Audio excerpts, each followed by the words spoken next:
What's your reaction to what we just saw from the governor down in Texas? My reaction is a little bit just too little, too late. We need to have a plan.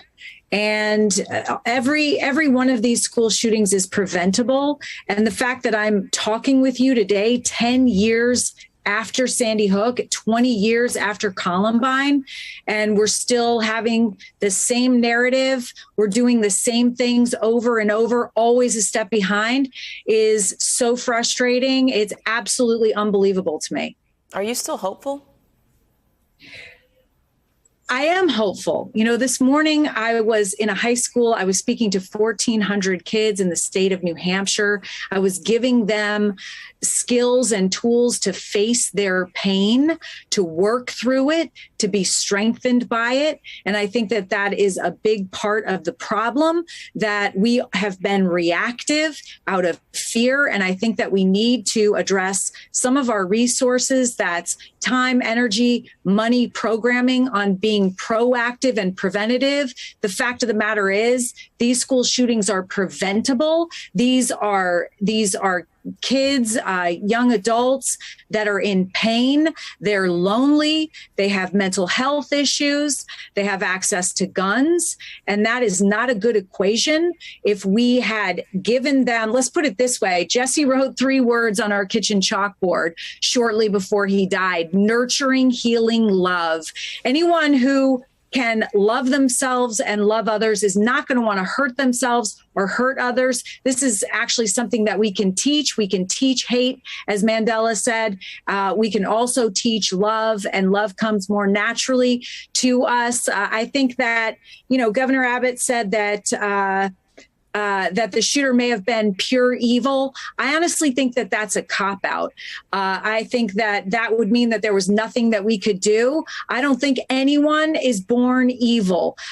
People are born, they're in difficult situations, they're faced with a lot of hardship and pain, bullying, and they get angry. They don't know how to manage their emotions. They don't have social emotional competence. They do not have coping mechanisms. And so they become enraged and they try to off-put their pain on other people. We can literally prevent this. We know how to do it. And the fact that this type of programming is not in every school is just absolutely an anathema to me. It's the easiest thing that we can do. It not only helps students, but it helps their educators as well.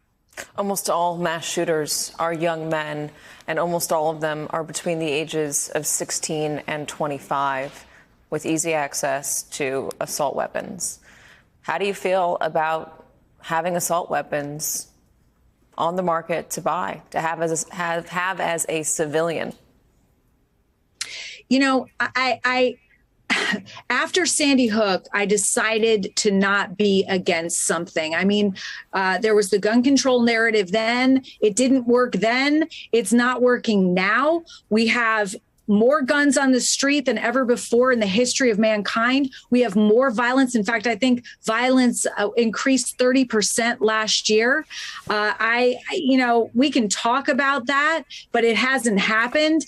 And for the president to talk simply about gun control without having another plan, 10 years after Sandy Hook, I'm hearing the same thing over and over. Let's change the narrative. Let's actually do something to keep our kids safe. It's our responsibility. And I told these high schoolers today that, and I'm telling you that I think we're waiting for somebody to come in and fix this for us. There is not going to be someone to come in and fix this. We're going to have to do that ourselves. And I believe that it's going to have to be through awareness and education.